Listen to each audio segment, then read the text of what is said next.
Hey, it's Father Taylor, and today is Friday, December 4th. Wow, we are moving along in December. Hey, so good to see you again. Thank you for listening to the eblast. We have a flurry of announcements. First of all, the first question I want you to give me a response to. You can just send me a text or an email. It's just one word. Is what day did you actually listen to this eblast? Trying to figure out if we're really trying to get people focused on things happening on the weekend. Does the e-blast really help you if it comes out on Friday? Maybe if it came out a different day of the week? I know with COVID things change hour to hour, but just send me like whenever you watch this video, Friday, Saturday, Sunday, Monday, just say, just type it in, Monday, Tuesday, whatever it was, okay? Great, because that's easy. All right, coming up this weekend. So we have a lot of things happening this weekend, some of which I'm asking you to pray for. So first of all, tomorrow, Saturday, with this lovely forecast of 100% chance of precipitation and most likely rain, we are going to do all of Tarryville is going to be visited by Mr. and Mrs. Claus. And if you have signed up for it, we're going to come to your house. That's happening this Saturday, rain or shine. I'm about to go out. The Clauses have informed me that we need some more candy canes. So as soon as I'm done with this video, I'm going to go out to the Candy Cane Central and pick up some more of those. Why is this important? It's fun. And during COVID, anything that seems to be fun or break up the day, is probably a good thing. Two, it's really an outreach of our church. People have so compartmentalized what church means that we're just trying to help reach out and get out into the neighborhood and let people know there's a lot more going on with your life with Christ than just going to church. And so anyway, so it's a great, easy way to do outreach. It's a little bit in lieu of Selfies with Santa, which is also another outreach ministry that we've done in the past.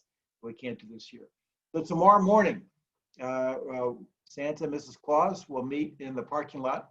We have a fire engine going with us. How about that?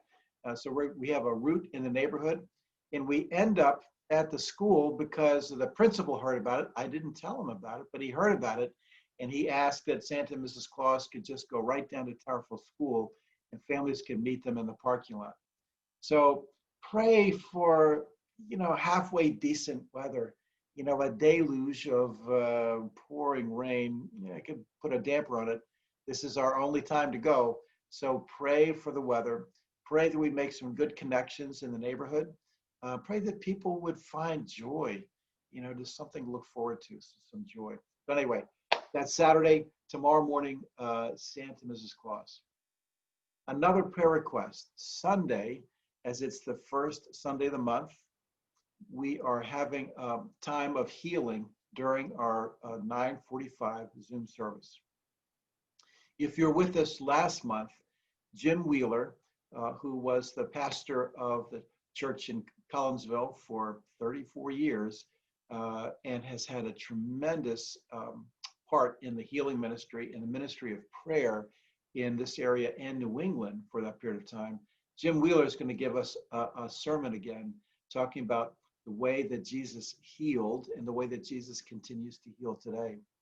My hope is that for everyone who feels particularly discouraged, so from discouraged to depressed, you would make a phone call during that period of time. You would make a phone call in the church, receive prayer for healing.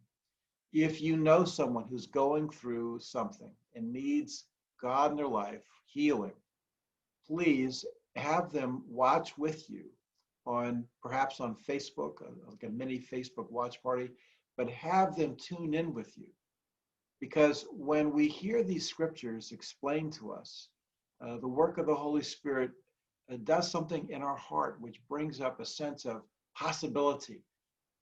We would say outside of church. In church, we call that the sense of the flicker of hope that can sometimes give birth to faith. And then when you, by faith, pick up that phone, as awkward as it may feel, and you call in for that church number, and you state your request, it's a step of faith. God sees it that way, and God rewards that. So it's a very big deal. This is not, don't think of healing as this like I was desperately ill, so I made a prayer. Healing is what was like the benchmark in a way of Jesus's ministry on earth. And why did that change? It didn't. So please, Jesus wants to meet people you know, at their point of need.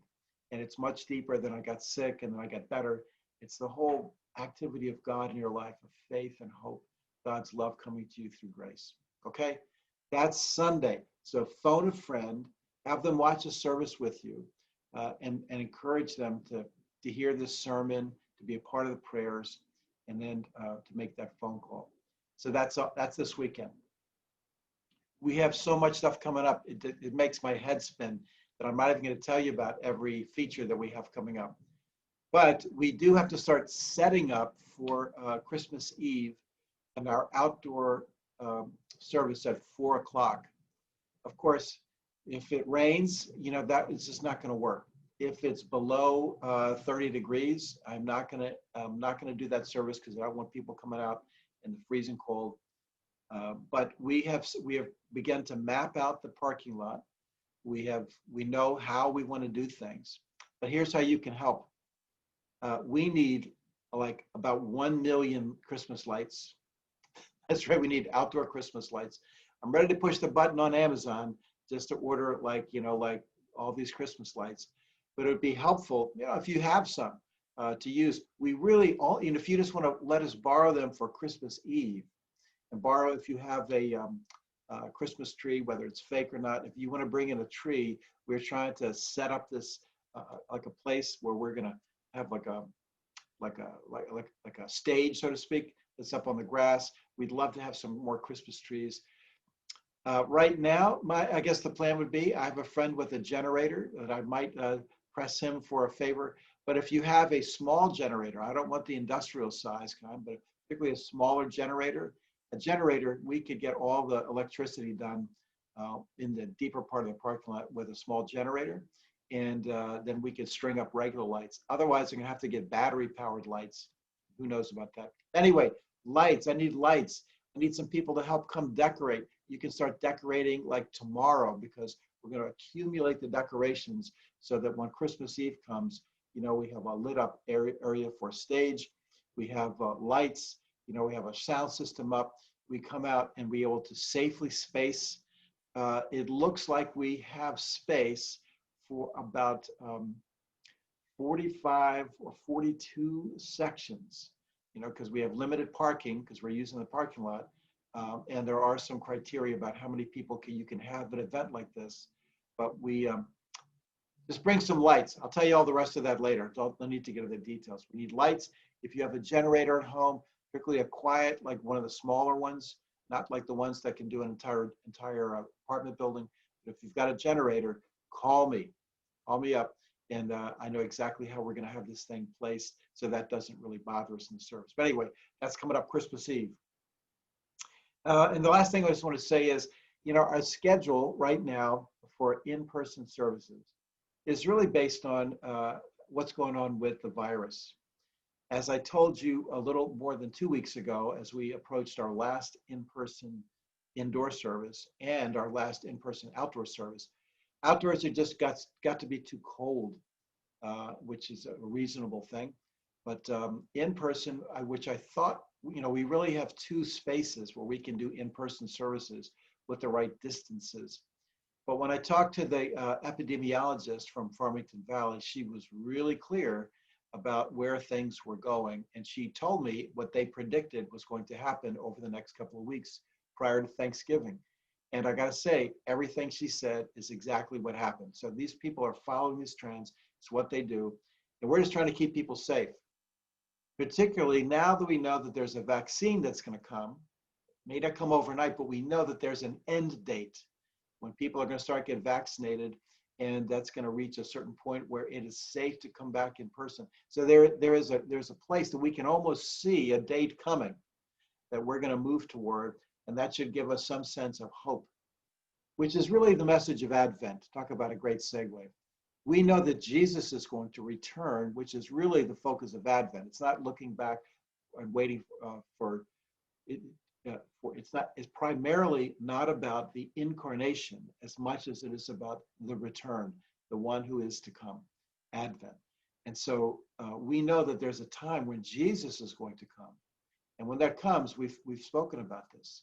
You know, the dead will rise. There'll be a final judgment. That's a harrowing part of that. But what we have to look forward to is no sickness, healing, reunited with friends and family, living in eternity, bodies that don't wear out. I mean, this is the best thing that ever happened. Really, this is no exaggeration. Jesus' return will be the best thing that ever happened. And so we are living toward that, just like we're living toward, there's going to be a time where vaccines come and we'll be safe enough to do in-person services again. So we may reschedule in-person services depending on how things go after Christmas. We know that right now, this is the worst period of time across the country for the virus since we started in March. And so we're being very cautious now, but if things die down after Christmas into January, we may start, bringing some folks indoors. So don't give up hope. Don't give up faith. Put your trust in the Lord and follow him.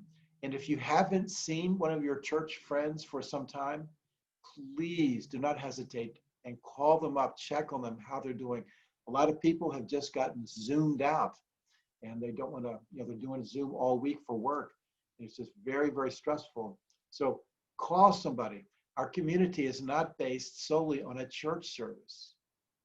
Our community is based on small groups of 6 to 8 people is really what church is based on.